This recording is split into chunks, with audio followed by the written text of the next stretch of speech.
A very business-like approach for San Diego State coming in here, Coach. We talked about Boise State needing to shoot the ball well, especially from long range. Just didn't happen in the first 20 minutes.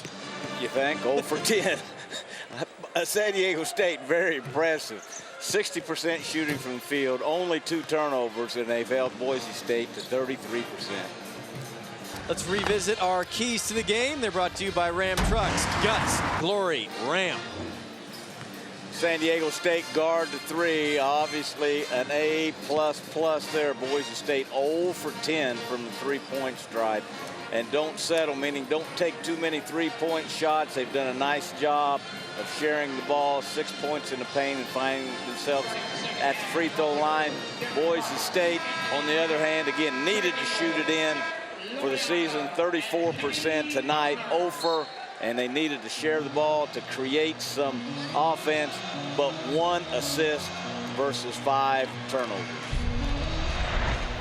Sold-out crowd here at the pit. Rich Cellini, Joe Cravens. You talked about TCU wanting to control the pace. They did that in the first 20 minutes. Well, they've done a great job of controlling pace, Rich, but they went 6.5 minutes without scoring, and that's the reason they're down 7 points. Look for the pace of the game to pick up. Remember, both these teams averaging in the low 70s. Let's revisit our keys to the game, brought to you by Ram Trucks. Guts, glory, Ram. TCU did a great job of surviving the first 5. It's that long scoring drought they went on. Shoot 45% or better, only 40% credit New Mexico's defense. New Mexico needed to limit turnovers, and they have done just that with only 4. And guard to guards, Anderson and Thorne, only 5 points between them. We welcome you inside. Rich Cellini alongside the coach, Joe Cravens. A wonderful start to the season for the Mountain West. The Mountain West Conference, Rich, has been very, very strong in recent years. The only league in the nation this year that can brag that every team has a winning record going into conference play. And a big part about winning games in college hoops, as you know, is having strong play at the point. We begin with Dorian Green. Great point guard play every night in the Mountain West Conference. Dorian Green, the seasoned and savvy point guard from Colorado State, starting his 80th straight game tonight, has always been a great finisher around the basket. This year shooting 50% from the 3-point line as well. Green, Eichmeyer, the sharpshooter, their leading scorer. Sebas filling in for the injured Dwight Smith. Bell and Greg Smith, the starting 5 on the floor. For TCU and Jim Christian, this is their most talented team. He's got a good one at the point as well. Hank Thorne's not very big in size, only 5'9", but extremely productive. Leads his team in scoring and assists. Is really effective in the open court, and for his size, a great finisher around the basket. And he, much like Dorian Green, can shoot it in from the arc as well. Joe Cravens, I'm Bill Dolman, and Joe, the first half, a very competitive first half. Who's feeling better right now, the coach who leads by 2 or the coach who's within 2? Well, I think Boise State's got to be feeling pretty good about things right now, shooting the ball at a very high rate, both from the field and from the 3-point line, and that always makes you a little smarter as a coach. So maybe Steve Fisher's happy to be within 2, given the way Boise State has played. Let's revisit the keys to the game, brought to you by Ram Trucks. Guts, glory, Ram. It's a simple game when you shoot it in. 57% from 3, 51 from inside 3. They're looking pretty good. Franklin, 9 points, a pretty respectable job there by Boise State. On the other side, the Aztecs needed to do a better job guarding that 3-point line and locate the shooters. I think they've done a good job shot selection and shooting it in. They've got to pick it up defensively. For visiting TCU, as always, when you visit the pit, you got to survive the first 5 minutes. 45% from the field is a magic number for the Horned Frogs. They're 7-1 when they shoot 45% or better. For the Lobos, they've got to take care of the basketball against this very athletic and pressure-minded TCU team, and they need to guard the guards. Both guards averaging combined over 30 points a game for TCU in conference play.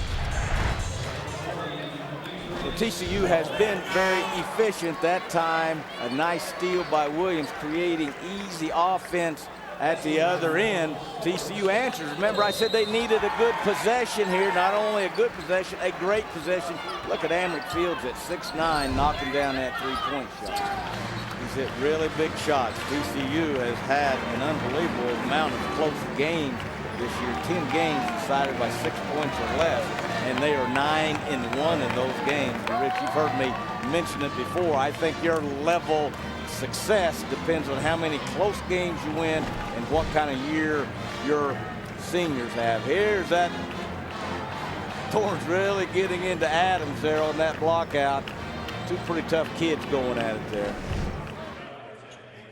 Well, I said at the beginning of the game that this is the deepest and most talented team that Jim Christian has had at TCU. I tell you, they have some impressive looking athletes and bodies on those athletes. Green with the drive, gets the whistle in the basket. Dorian Green with the spark for Colorado State. You know, as a freshman, Dorian Green probably would not have completed that. This is not an easy play. Watch this pirouette in the lane, and great concentration. You see, as he hits the inline, watch when he puts his feet on the inline where his vision is. Still at the basket. He has become a great finisher. Starting his 80th straight game. He has started every game since he's been at Colorado State, which speaks to his strength and versatility. This is what you call slipping a screen. TCU not doing a good job, again, away from the ball or on the weak side. Hornig going over to set an on-the-ball screen, seeing his guy starting to hedge or showing that screen, slips it to the basket for an easy basket. A nice read on his part. I'm not sure what he saw there, but he immediately called a timeout, whether it was a rotation defensively, not getting to Crossland in time. Boy, he's having a conversation with Dorian Green there. Again, not sure what that's about. Colorado State's resume, 11-4. How about the RPI at 27? Went to Cameron Indoor and came up short against Duke, but owning the state of Colorado. Well, he's done a great job, and they take great pride in that here. We know, you know, that's bragging rights, but also that helps you recruiting-wise. You go into a kid's home here and say, hey, what about the Pac-12? We just beat Colorado. We just beat Denver. They've done a great job in their in-state games. Tim Miles done a great job in general building this program, a great promoter of his program. Eichmeyer gets the roll. Finally. Well, they hadn't scored since Moky Dick was a minute. TCU closing on an 11-0 run by Colorado State. I like that shot by Eichmeyer. Again, took his time, took advantage of a differential in size.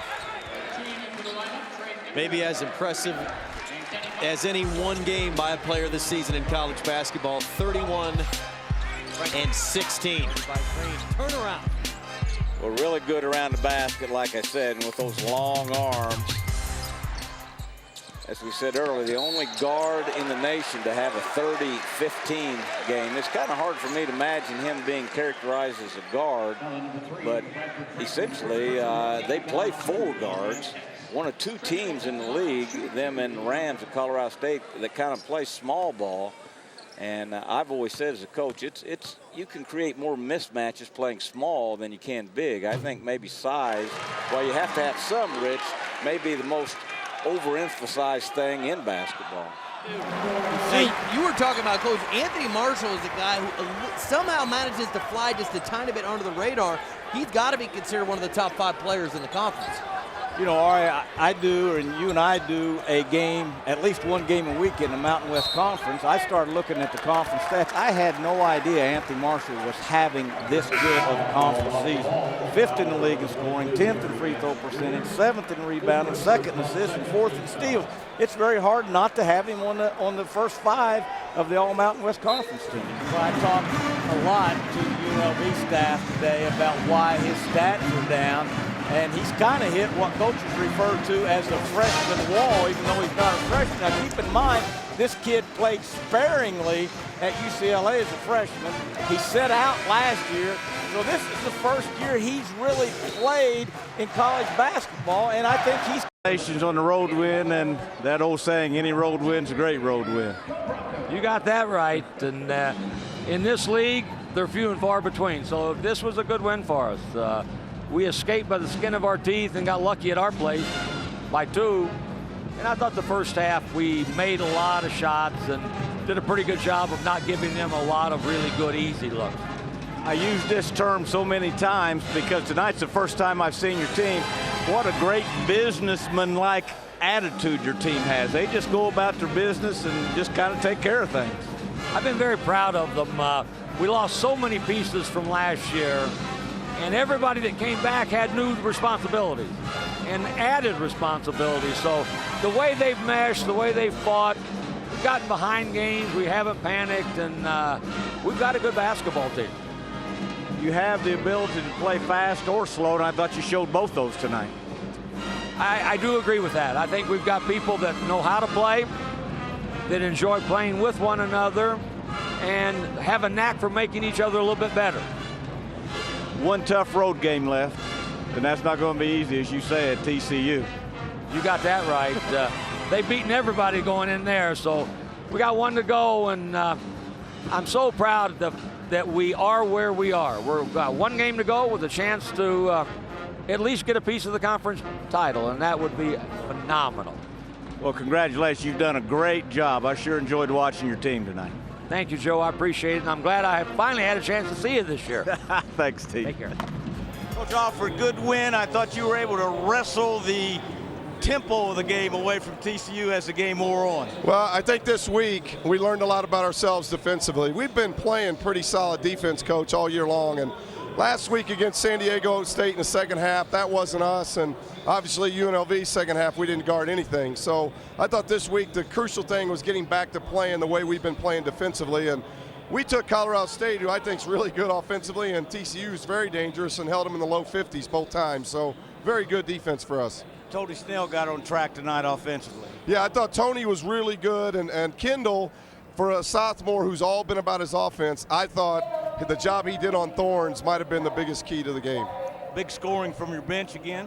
Yeah, and that's been big. You know, we get Phillip and Tony scoring for us. D-Walk had a little bit of an off night. He's been scoring for us, but we're getting Hugh back healthy, and with Hugh healthy, we're a lot different team. Is that red coat left over from Indiana University, or is that new? I don't think the red coats that Indiana coach wore plaid. I can't bust plaid out yet. Good luck, Steve. Thanks, I thought you Coach. played good I tonight. appreciate it.